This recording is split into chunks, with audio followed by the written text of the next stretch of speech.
Hello, welcome back to Women Think Bigger. Today, I want to talk about one of the biggest contradictions that we can feel in our life, but it's also one of the most life-changing ones. And it has to do with authenticity. And why am I saying it's a contradiction? Because on one side, there's a lot of us that experience resistance when it comes to being our authentic selves. We often downplay it, or we're not really comfortable being our full selves with our in our personal lives and in our careers. And it is a contradiction because we have a lot of resistance. And on the other side, I think we know deep down that the easiest way to manifesting our dream life or success, money manifestations is often linked with being our authentic selves at the same time.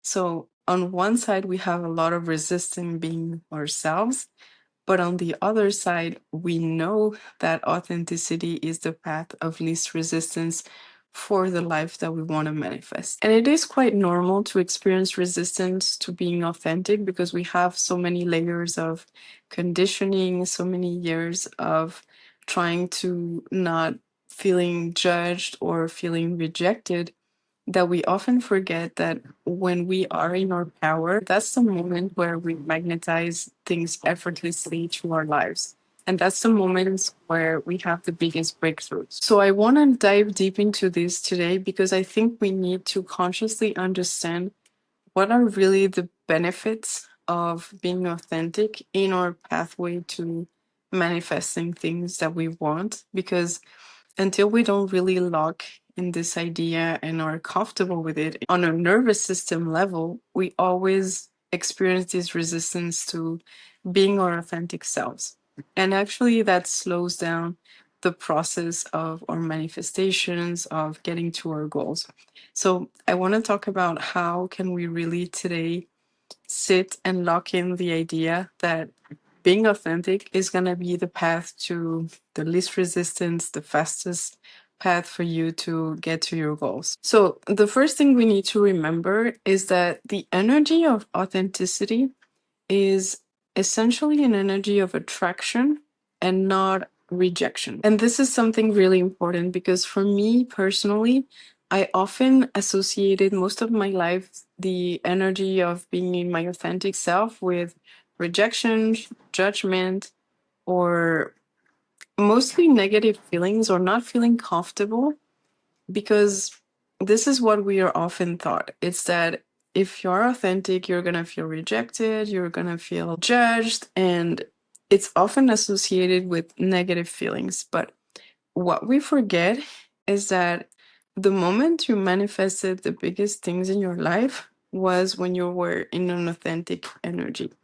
And that's why it's so important to understand that even though it's not that it's not valid to having fear of feeling rejected, it's just that we cannot associate authenticity with rejection because it's an energy of attraction. And yes, we might feel judged sometime, but the essence of the energy of authenticity is magnetizing things to you way more that it's taking off from you in terms of sometimes experiencing rejections or negative feelings. And this makes so much sense because when you think about it, when you are more you, that's when you magnetize the right things for you as well. So the moment you were more you, that's when you manifested your best friends, maybe your partner, maybe job opportunities.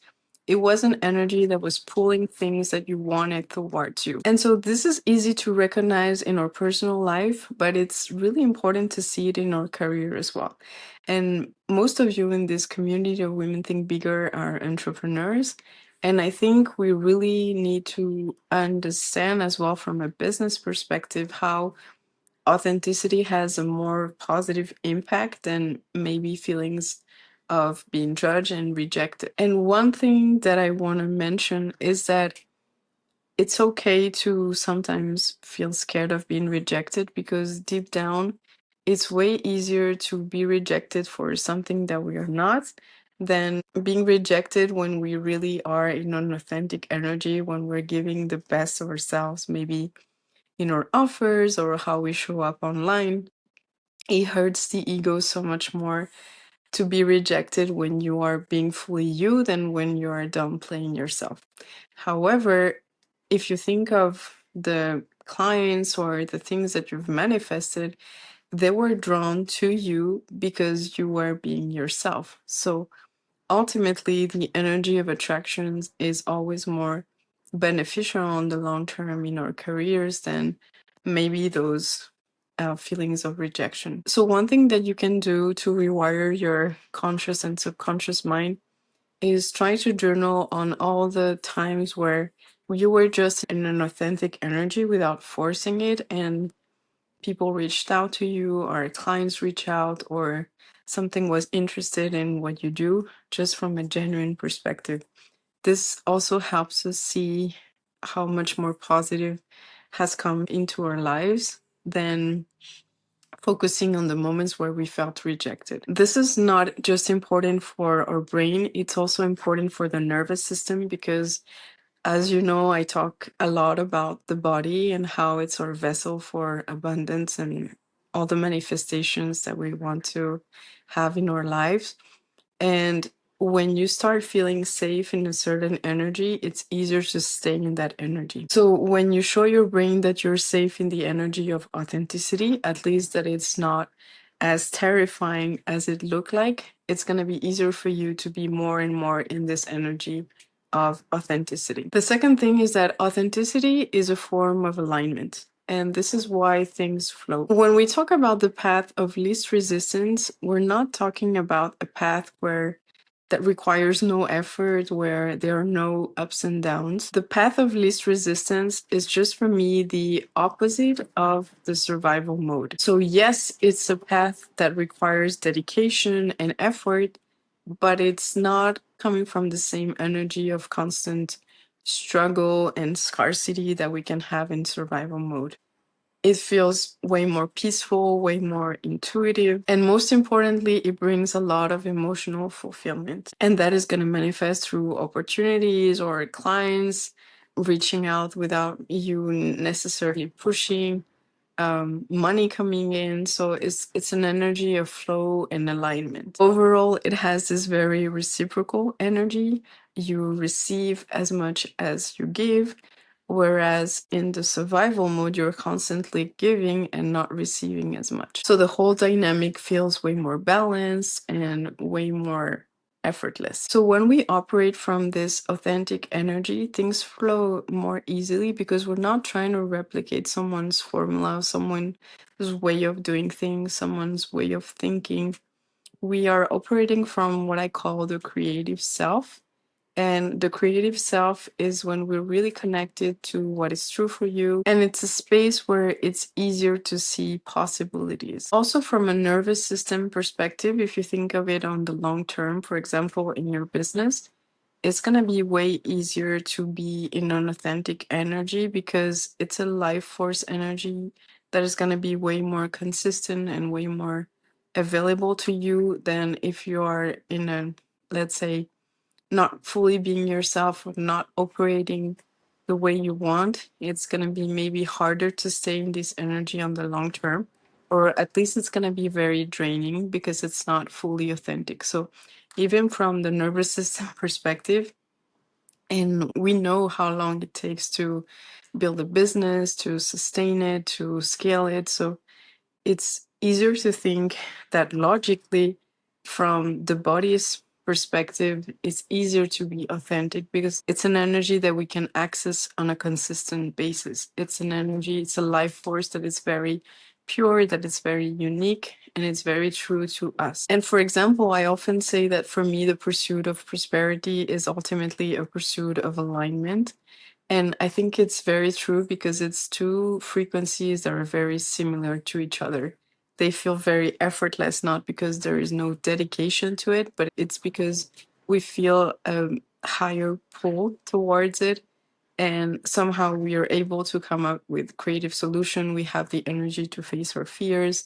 And it's also bringing us a deep emotional fulfillment. And the third and last perspective shift that I want to offer you is look at authenticity as a life purpose. So, why is this important? I think when you think of authenticity as one of your life purpose, it takes off a lot of pressure of just thinking that you need to be authentic to get to a certain goal. It puts a lot of pressure on us sometimes, and it's not something that we can do in one day. There are many layers of being authentic. It can be in the way you show up, it can be in the way you think, and it can be in the way you build things. So there are many layers to authenticity, and I think it's a muscle, it's a practice. So when you think of authenticity as a life purpose, it reminds you that this is the whole journey that you're called towards. It's not just like, I am authentic so I can reach my goals, and if I'm not authentic, then I can't. Obviously, the more you are in an energy of authenticity, the easier it's to manifest certain things in your life. But I don't want this to be a pressure for you to think like, okay, I'm not authentic 100%, so I cannot fully reach my goals. I'm not going to be in alignment. I think we need to look at it long term as a life purpose, as the goal is to be the most authentic version of us that feels good. And this is how we align with the things we want, but it's okay if it takes time. So it doesn't mean that you cannot reach your goals if you're not fully authentic yet. So, what I invite you to do instead is just think, I want to be 1% more authentic in the way I show up, in the conversations I have, in the words I use, in the actions I take. Think of being 1% more authentic every day, and it will start obviously changing your life already. So, to summarize, as I said in the beginning, first, we need to remember that authenticity is an energy of attraction more than an energy of rejection. So, we feel more comfortable leaning into it. The second thing is understanding that the more we are authentic, the more things flow to us and the more effortless our path gets. And the third thing that we need to understand, as I was saying before in this last part, is that authenticity is a journey. So it's okay if it doesn't happen in one day. It doesn't mean that you cannot get to your goals. It's just an invitation to be more fully you, to own your gift, to own who you are, to really be in this path of least resistance and experiencing what it feels like to be in a path of least resistance, the more you are your authentic self. But you can think of it as your life purpose if that resonates with you, or at least one of your life purpose. It's just if it helps you to see the long-term perspective, then this is good. And if it doesn't resonate, that's okay too. But you just need to remember that it's a muscle, and being in our truth is really a practice. So just take your time with it and don't put too much pressure on yourself to get to certain goals. But the more you'll experience being authentic, the more you'll see things manifest effortlessly in your life. And this is where you're going to understand really the benefits of aligning with your authenticity in your life, but also in your career. So let me know how this resonates with you. Let me know what comes up when you think of being more authentic. Is it something that is triggering you, or is it something, an energy that you feel more comfortable with time? And in any case, if you are an entrepreneur or if you have a business and you feel called to more mindset tips like that, I've recently launched a program called Rise, which is a very unique and easy to follow program because it's an email series of 30 days giving you practical tips, journaling exercises to really rewire your mindset and operate in a very different way that feels more aligned in your business. It's really powerful shifts and it's very affordable. So if you feel called to it, the link is in the description below. And on this note, I wish you an amazing day and hope to see you in another episode very soon.